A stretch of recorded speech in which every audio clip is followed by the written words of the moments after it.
Welcome back to Tactical and Practical. I'm super excited to be joined by a guest today. You guys know I don't do a lot of these, but I've known this guest for a couple of years. We've had some good talks in that time, and we've been trying to schedule this pod for like 6 months, but I'm terrible at scheduling with people, so I'm so glad we finally got it done. He's the CEO of Kinship, Cody Wittick. What's up, dude? How are you? Good, man. How are you? Always good to spend time together. Yeah, likewise. And this podcast, what urged me to finally schedule is your tweet from a couple weeks ago where you said 6 steps to fix your ad account when it catches on fire. I love that you put this piece of content out because I think it's just a place that like we've all been there and no one wants to talk about it because like it makes us look bad or whatever. But no matter how good you are at advertising, you're going to have a week, a month, maybe a quarter, hopefully not a year, but like you're gonna have a chunk of time where it's like, oh, everything that was working isn't working anymore. What do we do? And I know that time can be filled with like stress and like panic pulling levers and launching new channels. But I really love the way you kind of like have a system for like what to do when this happens. Because I think having a plan is going to get you like 90% of the way there. So wanted to dig through it step by step. Step 1, you say retreat and stabilize. Stop the bleeding before you diagnose anything. Talk to me about that. Well, it's kind of just, I mean, I think people immediately jump into, okay, what's wrong? And it's like, stop the testing campaigns, which I don't really believe in anyways, but stop the, like, any things on the margins that you're going to be, that's experimental, that's like underperforming. Basically get conservative, right? It's like, financial hard times. Okay. Like cut the things that are unnecessary. It's like, you got to eat, you gotta have clothes on your back. You gotta like stay safe. Most of those things are going to be handled anyway. So like stop the going out, stop the extra vanilla lattes, which I know you love. But yeah, like the accessory stuff that can just eat up your budget. So like kill anything that's experimental, that's underperforming, just gets conservative. So that you can actually think and move to actually a step 2, which is you start thinking about, okay, what's going on with Pixel, like API, checkout, stuff like that. Yeah. Dude, I love that framing. The way that I've kind of thought about it in my career is like there's like wartime and like peacetime.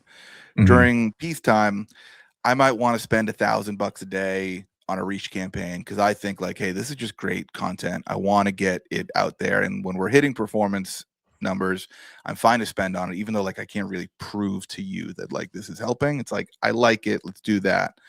But if you start putting up, negative contribution margin days, that's obviously something you can't be doing for long. So I love that reframe of like, okay, hey, stuff's not good anymore. Let's cut out the excess. I love the example too of like stop going out to eat, stop getting Uber Eats, like cook at home. Like that's basically what we're telling people to do here, which brings us to step 2. So you can think clearly when you're trying to like actually diagnose what's going on. So like what are the common problems you see? What rocks should people be looking under? Yeah, I mean, pixel health. Like, is your pixel actually firing on purchase events, for example? Did someone install a new app or update the site that you're not aware of or anything like that? That it becomes like very technical. I would say naturally, I'm not this way. Like, I'm not naturally like technical, and I'm gonna go tinker with strategy or creative first. But you obviously need to check the foundation of kind of like basic blocking and tackling, to use another analogy of just like the basics of playing the football game. You gotta handle those things. So if I'm not seeing purchasers, I can't optimize for purchase. So like the whole system is gonna fall apart. I've actually paid someone in the past to do like a technical audit of our account. I've done it like 2 or 3 times a year just because I'm like, I'll pay you $800 to go and do this so I can sleep at night. And so I can like cross this off the list. It's like, all right, everything's working. That's something I don't need to worry about anymore. Yeah. And we've had, I mean, this obviously is like we've had clients where like conversions API gets broken, or something goes haywire there. It obviously is like not a foundational or strategy or creative issue, but it obviously affects, as we all know, affects performance. And then now we're in recovery mode. But now we know, like, we don't have to go to steps like the rest of these steps, right? It's like, so. Cool. So let's say everything's fine. It's not a pixel health or tracking issue. Next, you talk about trying to diagnose what's happening, but separating the signal from the noise. How do you differentiate between the two? I mean, small sample sizes produce volatile outcomes. So like thinking in that way, day-to-day changes, things like that. So try to just zoom out, look at more like 7-day rolling averages, look at 14-day windows compared to the same day last month or last year, if you have the data. Like, is it materially like going down over time? Or basically, have you just had a rough few days? Yeah. I think this is where D2C Twitter is not helpful. I think I just saw something where like someone was like, is it me or meta.com? I don't know if you saw that. Yeah, I did. But I'm like, I went to the site. I'm just like, this isn't helpful either, right? Yeah. Like, because this has no, like, brand A and brand B are just so different. And of even all the things that could go wrong in that account that we've already covered are very different from brand to brand. Yeah, I think that's like classic marketers cope when performance is bad. They just want to hear one other person say, yeah, performance is bad for us too. And they want to like wash their hands of it. Big, oh, it's meta. But I think like for me, during the years I spent as CMO or VP, in-house at brands, one of the biggest like points of contention with owners were like, hey, zoom out. Like, I understand that Monday, Tuesday, and Wednesday sucked this week, but like the month is up 15% from last month and it's up 40% from last year. So like, what are we talking about? I actually just had a client today ask me to take a peek at his account, which I don't want to do. I just want to focus on copywriting and creative, but I was like, yeah, I'll take a look. Yeah. And he said, we've had a really, really bad week and performance week over week is down 5%. And I'm like, hey, I don't know if I'd call that a really, really bad week. He was like, all right, but this one day was terrible. And I'm like, well, sorry, it was terrible. I don't know what to tell you. I don't know why, but like, it's recovered since, and like on the whole, like you're actually fine. So I think that's really important framing for brand owners and CMOs and VPs and anyone working on the account. Which brings us to point number 4, take ownership, stop blaming meta, stop blaming macroeconomic conditions. I actually talked about this on the pod a couple months ago. Like, your boss or your client does not need to be told that gas prices are high when performance is bad. They don't need to be told that there's a war going on. They don't need to be told that the American consumer is struggling. I always try to drop that stuff in if I feel like they need to hear it when times are great. Like when we're killing it. I'm like, isn't it crazy that we're killing it and the economy is so bad and consumer spending is down? Like, that's when I like to drop those nuggets in. But when you drop them in when performance is bad, it just feels like cope. It just feels like excuses. And worst of all, it's not actionable. Like, okay, cool. Gas prices are high. Consumers are, feeling that squeeze. What are we going to do? We're going to go to Iran and take the oil back ourselves? Like, there's nothing else to do but kind of take ownership and get better at marketing your products. That's right. Assume it's your fault. It gives you agency when you assume the problem is actually internal. Because you can shift from being the victim to actually being someone who can actually fix it. And most of the time, like when we dig in with clients, like the problem isn't macro, right?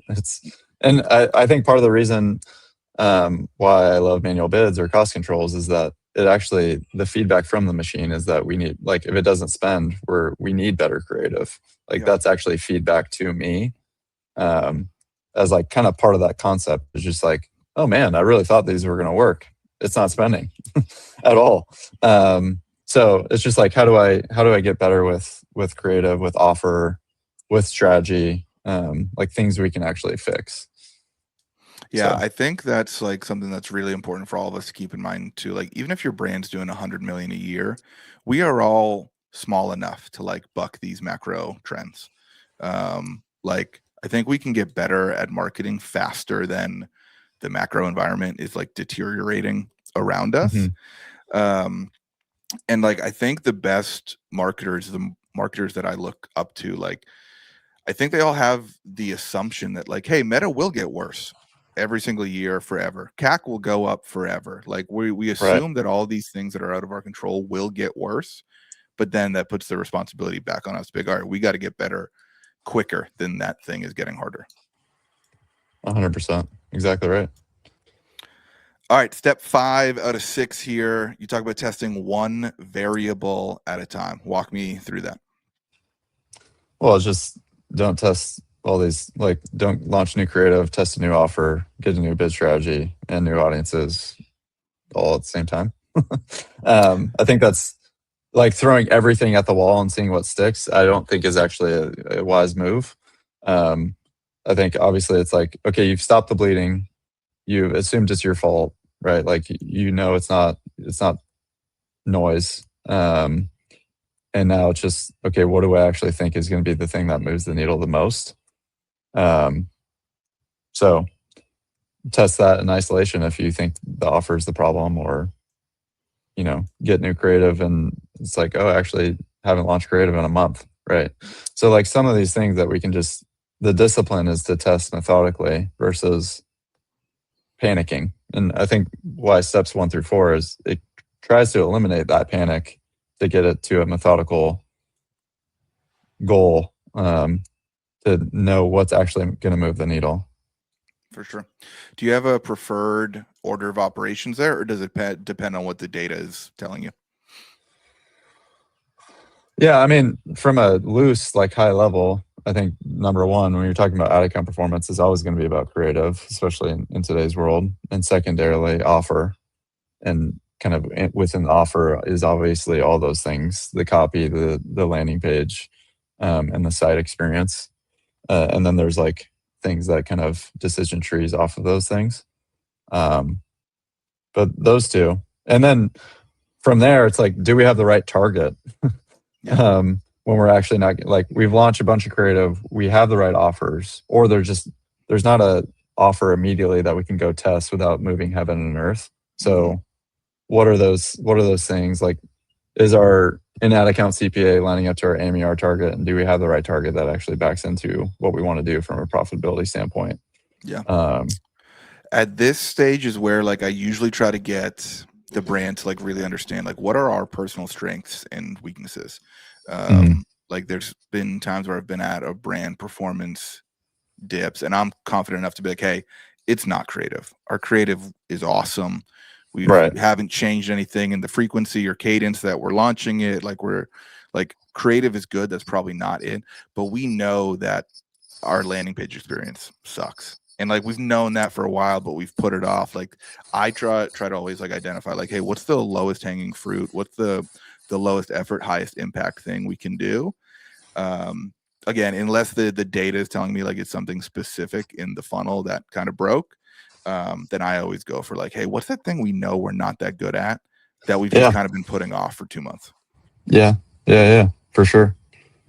And this kind of, I mean, to steal your own thunder, this kind of rolls into the next step, which Yeah, is just get please do. everyone on the same page, right? Like, because I mean, even from an agency standpoint, a lot of the way that I think about agency, and like you're obviously now on this side of the coin, which is like you have clients, and is to have strong opinions. Like we're actually paid to have the breadth of knowledge that spreads across clients, but also to have strong strategic POVs, like points of view on how to actually do this and to do this. And so like, and to do this well, right? Like, so we've had a client where within the first couple of months, it was just like, they have billionaire investors, they have our Kardashian, they have a great product, but they have like, lots of noise, lots of people involved, and like, it's a big brand.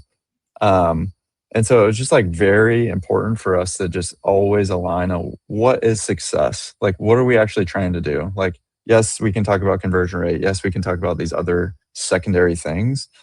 But what is the goal and how are we doing against that goal? Right. And I think that is like a lot of times, like the role of an agency or really just any leader, like really any expert hire, which what I would say is an agency. But whether you don't work in an agency, you have a head of growth or a CMO, or you obviously the CEO needs to align the whole team to be what's most important, not shiny object syndrome, not like Yeah, looking at metrics in isolation, but like what is the goal? Um, and how are we doing against that goal? Ultimately, that's what matters. Um, so that's 100%. when everyone's stressed and like fingers start pointing and like it's chaotic. Is I think that's one of the beautiful things when a brand and agency partnership work really well, or really just any hire. Like I Yeah, say, is when we can come to the table, let the frustration surface, but ultimately align on what success looks like. And then I just agree on here's what we're going to do about any frustrations or here how we're actioning against those things. So to collaborate on an action plan. yeah. Love that. It's super important for fully in-house teams too. Right.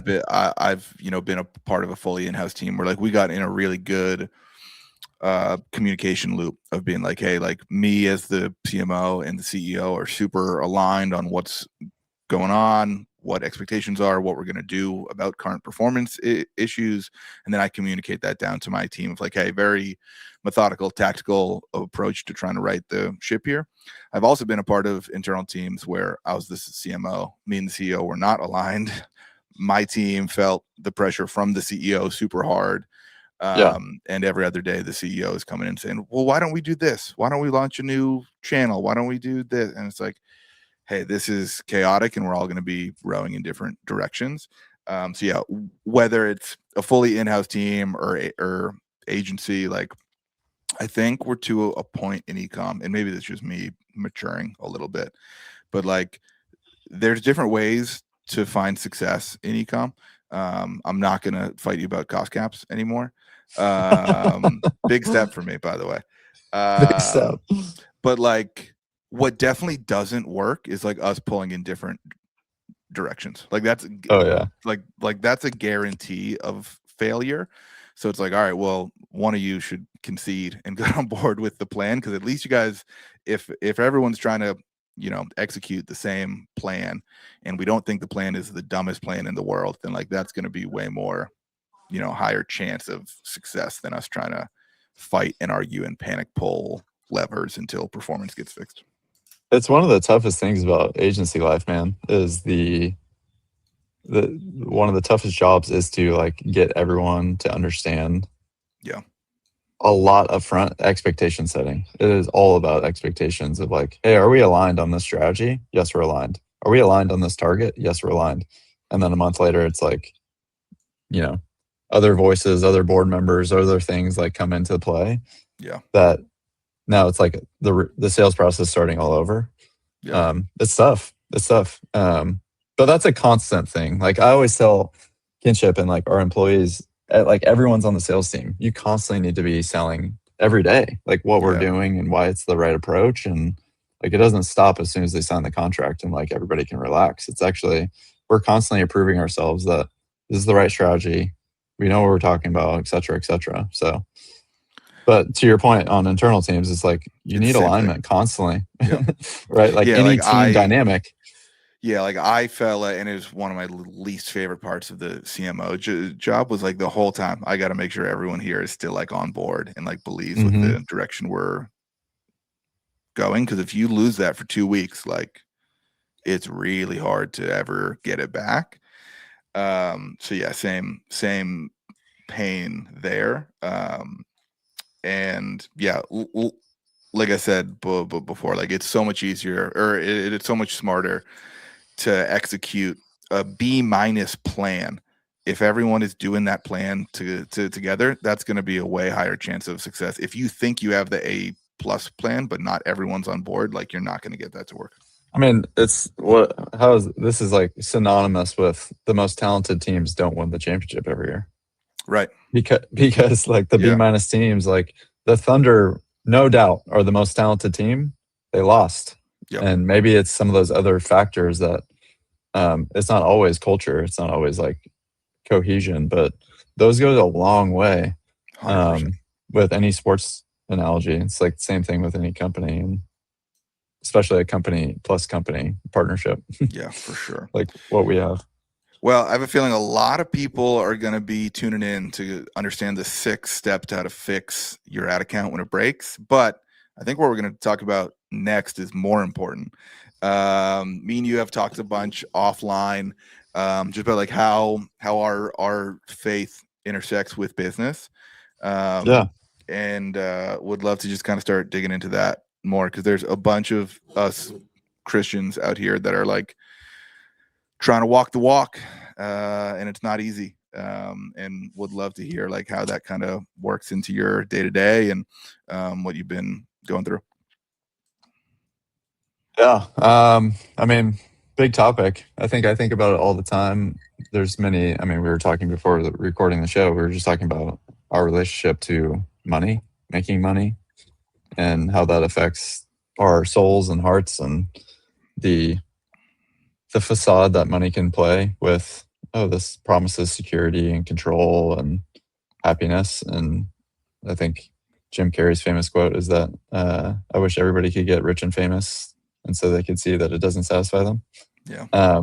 It's like we have had so many famous people go to the nth of what we think will actually satisfy, and then they tell everyone behind them, hey, it doesn't actually satisfy, like don't pursue this. Yeah.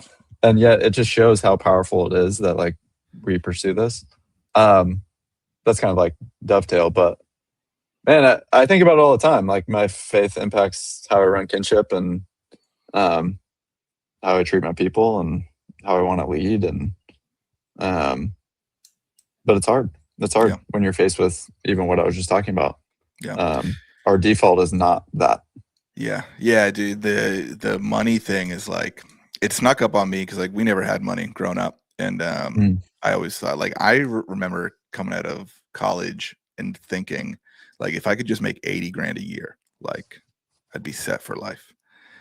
And then I made 80 grand and I was like, all right, I can make 100 though. And then like we did a few more steps of that. And Yeah. I just realized, like, oh, is this number just going to change every year for no reason? And then when I hit it, like, I take a night to enjoy it and buy a big steak and drink some nice whiskey. And then I'm like, all right, cool. I have to go double it again. Like, Yeah.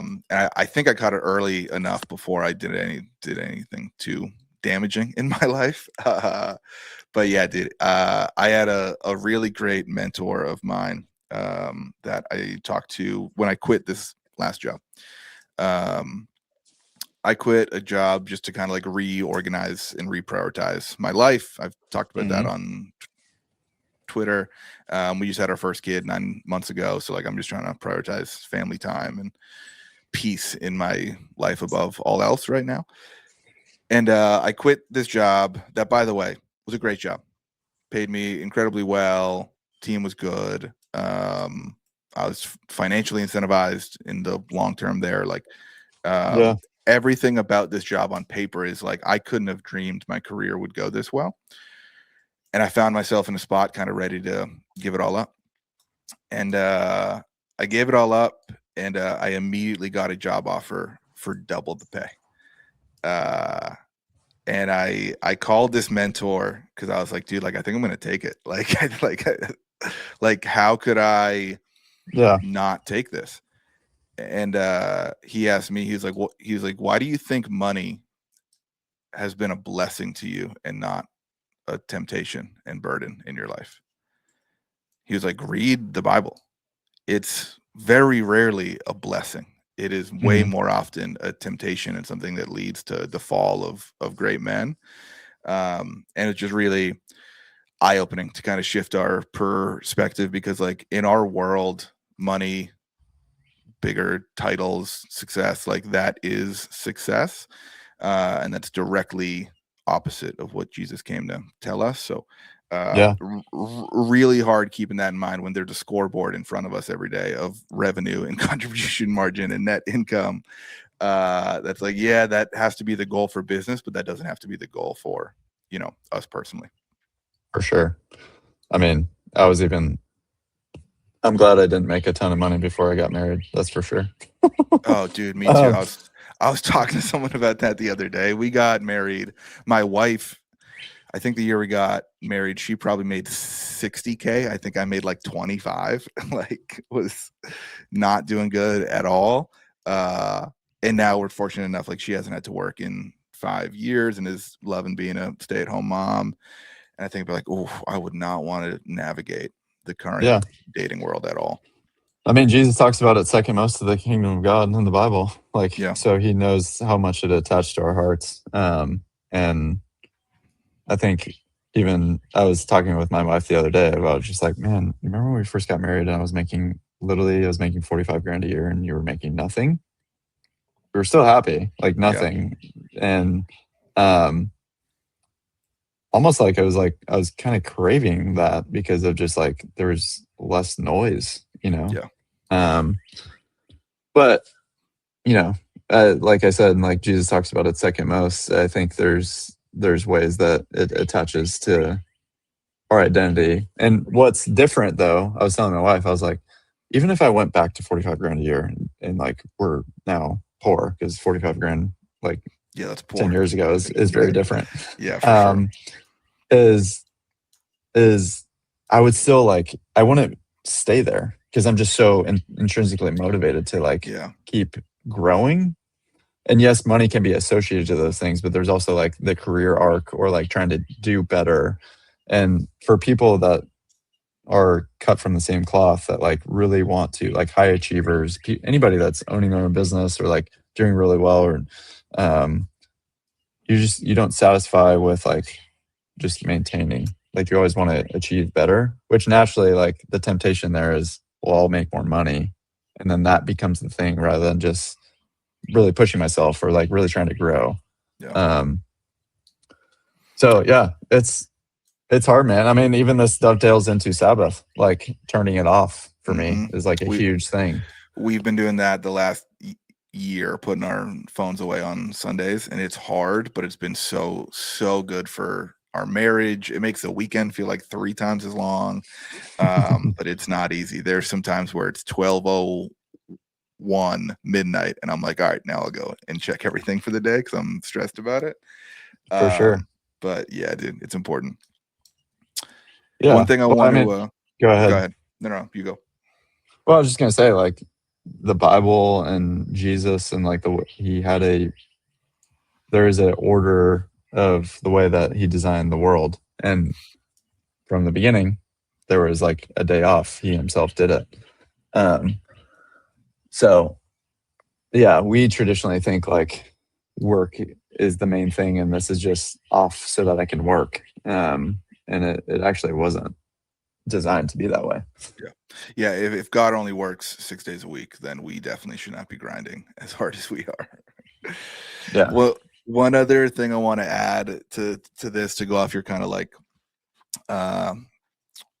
intrinsically motivated idea. It's like I always felt like I have like a moral obligation to maximize, the talents that God has given me. For whatever reason, I got a brain that was good at advertising and marketing, and I happened to be born in America in 1996. So like when I was coming of age, Facebook ads were becoming a thing, and like I always looked at this as like, well, this all worked out for me. I should go and maximize my talents.